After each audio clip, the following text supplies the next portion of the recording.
Assalamualaikum dan selamat sejahtera. So, pada minggu ini kita akan sambung perbincangan mengenai kesihatan manusia iaitu bab 4 dalam sains tingkatan 2.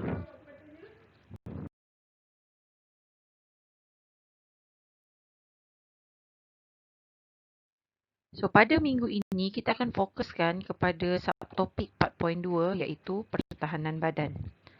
So, secara umumnya, pertahanan badan terdapat 3 barisan yang berbeza dan menjalankan fungsi yang berbeza.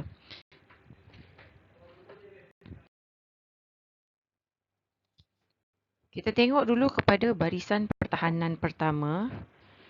So, dia menjalankan mekanisme pertahanan yang tidak spesifik. So, caranya adalah dia halang patogen daripada memasuki badan. Semua patogen lah. So, dalam barisan pertahanan pertama ni, dia terdiri daripada anggota badan dan juga cecair dan bendali yang dihasilkan oleh badan. Yang pertama kita tengok kulit. Ya. So, kulit ni merupakan pelindungan yang paling utama lah. Dan kulit ni hanya boleh ditembusi apabila cedera. Sebab itu kalau kita ada mengalami kecederaan macam luka, seeloknya kita balut luka tersebut. Kerana apabila luka itu terdedah, sangat mudah untuk patogen masuk ke dalam badan menerusi luka yang terdedah itu. Seterusnya adalah peluh dan juga sebum. Peluh dan sebum dikeluarkan oleh kelenjar sebum pada kulit kita. Fungsinya adalah untuk memusnahkan mikroorganisma. Seterusnya adalah membran mucus. Membran mucus ini bukan satu lapisan lendir yang melindungi salur pencernaan dan juga pernafasan. Fungsinya adalah untuk mengelakkan salur pencernaan dan pernafasan kita daripada diserang patogen. Seterusnya adalah mucus dan bulu hidung. Ini terletak dalam kita punya rongga nasal, iaitu dekat kita punya hidung. So, mucus ni merupakan hingus. So, fungsinya adalah untuk memerangkap mikroorganisma. Sebab itu kalau kita macam lepas bangun tidur, kan kita bersihkan lubang hidung kita kan, kita dapati ada tahi kan. Sebenarnya tahi itu datang daripada patogen dan juga habuk yang diperangkap oleh bulu hidung kita. Dan kemudian dia jadi lekit-lekit tu sebab adanya mucus ataupun hingus. Sebab itu kalau macam kita sesama ataupun kita batuk, bila kita ada kahak dengan hingus tu, seelok-eloknya kita buang, jangan kamu telan sebab kahak dan kamu punya hingus tu sebenarnya mengandungi bakteria. Okey, terutama kalau yang warna dia hijau. Tu maksudnya memang kamu ada jangkitan kuman lah pada kamu punya sistem pernafasan. Dan akhir sekali adalah lilin, air mata dan juga lendir. Lilin ni terdapat dekat kita punya lubang telinga. Lendir ni adalah dekat kita punya kita punya mulut, kita punya hidung, dan air mata dapat daripada mata. So, fungsi ketiga-tiga ini adalah sebagai antiseptik untuk membunuh kuman. Sebab itu kalau macam kita lepas mandi, kita tak digalakkan kurit telinga hari-hari kerana tindakan ini boleh menyebabkan lilin pada telinga akan tiada. Jadi mudahlah untuk patogen masuk sebab sebenarnya kawasan muka kita ni merupakan kawasan yang paling mudah untuk ditembusi oleh patogen sebab kita ada banyak rongga yang terbuka. Kita ada lubang telinga, kita ada lubang hidung, kita ada mulut, kita ada mata.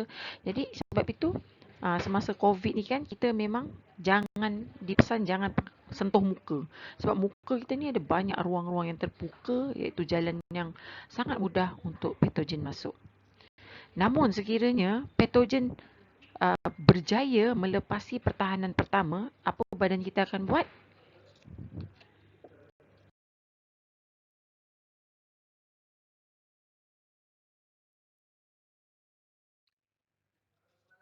So, kita ada barisan pertahanan kedua. Yang ini juga merupakan mekanisme pertahanan yang tidak spesifik. Maksudnya mana-mana patogen yang masuk dia akan serang. So, dia akan melawan patogen melalui proses ataupun mekanisme yang kita panggil sebagai fagositosis. So, fagositosis sebenarnya adalah sel darah putih, senang cakap dia makan patogen. So dia akan bertindak menelan dan mencerna patogen menggunakan enzim. Kamu boleh tengok pelbagai video bagaimana fagositosis ini berlaku. Sebab dia agak menarik lah. Sebab sel darah putih ni dia macam polis dekat dalam kita punya sistem peredaran darah. So dia akan menangkap penjenayah lah. Macam itulah dia buat kepada patogen-patogen yang masuk ke dalam badan kita dan dikesan dalam kita punya sistem peredaran darah. Maka sel darah putih akan kejar dan telan dan cernakan patogen tersebut. Jadi kalau barisan pertahanan kedua ni masih juga gagal membunuh patogen, macam mana pula? Jadi kita ada pula barisan pertahanan yang terakhir. Yang ini merupakan mekanisme pertahanan spesifik. Kalau orang bergaduh ni kita kata macam one on one lah. So patogen dilawan melalui penghasilan antibodi. So antibodi ni dihasilkan oleh sel darah putih sebagai gerak balas terhadap antigen. Maksudnya bila ada patogen masuk baru dia terhasil. So antigen terdapat pada patogen, molekul toksin dan juga sel darah kumpulan lain lah. So ini semua merangsang kepada penghasilan antibodi. So antibodi ni dia spesifik. Satu antibodi hanya akan melawan satu patogen sahaja. Dia tidak boleh pelbagai patogen. Sebab itu kita panggil dia sebagai mekanisme pertahanan yang spesifik.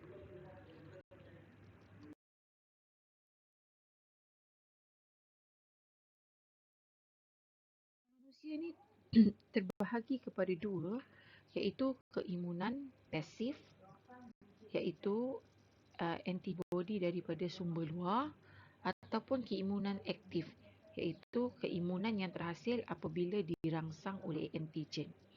Kita pergi dulu kepada keimunan pasif. Okay, so keimunan pasif ni kita bahagi kepada dua, iaitu keimunan pasif semula jadi dan juga keimunan pasif buatan. Untuk keimunan pasif semula jadi, dia diperolehi daripada susu dan darah ibu. Sebab itu bayi yang baru lahir sangat digalakkan untuk mendapatkan susu ibu secara penuh. Kerana susu ibu tu membekalkan keimunan kepada bayi tersebut. Selalunya bayi yang minum susu ibu penuh ni, dia punya keimunan lebih tinggi berbanding bayi yang hanya minum susu formula ataupun susu tepung. Namun, keimunan ini merupakan keimunan sementara. Maksudnya dia mungkin hanya akan menjaga ataupun menguatkan bayi sampai umur yang tertentu sahaja, sampailah dia mendapat keimunan daripada luar.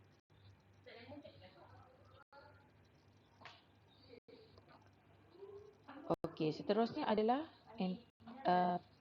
keimunan pasif buatan. So dia diperolehi daripada suntikan antisiram. Maksudnya daripada luar lah kita suntik antisiram macam sekarang ni kan, untuk penyakit COVID ni kan. Jadi mana-mana pesakit yang dah sembuh, siram dalam darah pesakit tersebut diambil dan disuntik kepada pesakit yang sedang sakit lah. Tujuannya adalah untuk membantu pesakit yang sedang sakit itu membentuk keimunan terhadap COVID tadi lah. Okay, seterusnya kita pergi kepada keimunan aktif. Keimunan aktif pun terbahagi kepada dua, iaitu keimunan aktif semula jadi dan lagi satu adalah keimunan aktif buatan. Untuk keimunan aktif semula jadi, ia terhasil apabila sembuh daripada penyakit. Contohnya macam kalau masa kita kecil-kecil, kita kena sakit chicken pox. Selalunya selepas itu kita dah tak akan kena sakit chicken pox lagi sebab badan kita sudah berjaya membentuk keimunan terhadap penyakit chicken pox. Okey. Seterusnya adalah keimunan ini berpanjangan selepas jangkitan. Maksudnya sekali kita kena sampai mati, insya-Allah kita tak akan kena chicken pox lagi. Okey.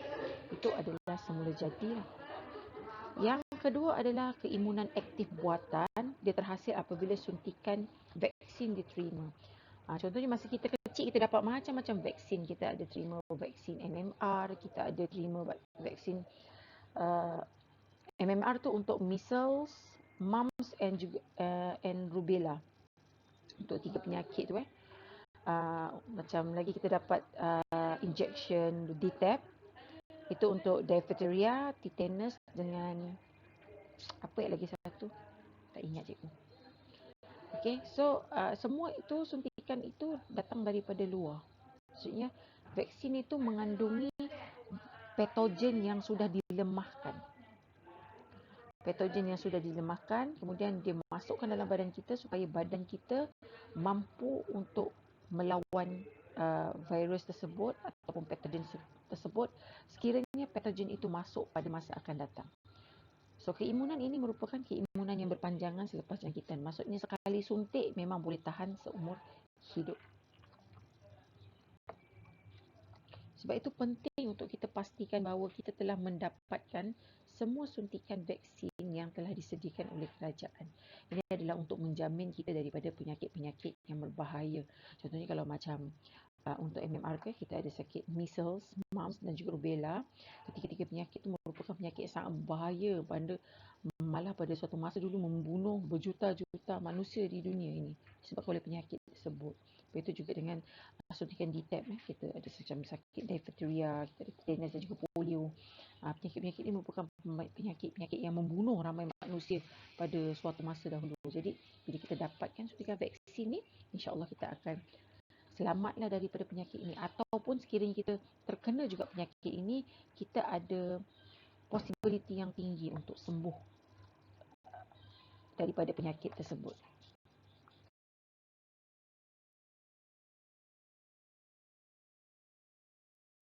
Dan akhir sekali adalah kita akan bincangkan mengenai sistem keimunan yang mantap.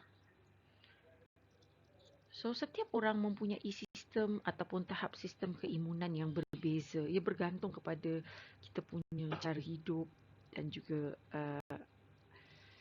persekitaran kita lah. So, kita tengok dulu yang pertama, punca sistem keimunan lemah. So, yang pertama puncanya adalah terdedah kepada pencemaran udara dan pestisida. Seperti contohnya kalau macam orang yang duduk dekat kawasan perindustrian, dia sangat mudah untuk terdedah kepada penyakit macam asma, batuk dan sema. Okay? Pestisida ni maksudnya racun serangga. Okay. Yang kedua puncanya adalah tekanan perasaan. Kalau kita selalu stres pun kita akan senang sakit. Dan akhir sekali adalah pengambilan gula secara berlebihan. Kerana gula ni merupakan kesukaan patogen, bakteria, virus, semua sangat suka gula. Jadi kalau banyak gula dalam makanan kita, lagi mudahlah dia berpesta dekat dalam kita punya tubuh badan lah. So, apa yang kita boleh amalkan untuk menguatkan sistem keimunan? Yang pertama adalah mendapatkan rehat dan tidur yang cukup. Ya, untuk jadi lebih sihat, kita kena dapatkan rehat dan tidur yang cukup. Jangan main handphone sampai tengah-tengah malam. Tidur lambat, bangun lambat, itu tidak bagus ya. Seterusnya adalah beriadah dan menghirup udara segar. Kita harus menjalankan orang kata gaya hidup yang aktif supaya badan kita sihat. Seterusnya menjauhi rokok dan juga asap rokok. Kerana rokok dan asap rokok ni merupakan punca kepada pelbagai penyakit respiratory. Dan akhir sekali adalah melakukan pemeriksaan kesihatan secara berkala. Pemeriksaan kesihatan secara berkala ni kamu boleh dapatkan dekat mana-mana klinik. Terutama kalau orang dah usia dah lebih daripada 30, 40, memang wajiblah kita buat pemeriksaan setiap tahun. Cek kita punya tekanan darah, kita punya fungsi jantung, fungsi pinggang, tengok kita punya darah, paru-paru dan sebagainya lah. Okay. So, itu saja untuk bab 4. Next video, cikgu akan bincangkan pula bab 5, iaitu tajuk air dan larutan. Okay, so harap video ini bermanfaat kepada kamu dan jangan lupa subscribe YouTube channel cikgu ya. Okay, jumpa lagi lain kali. Bye.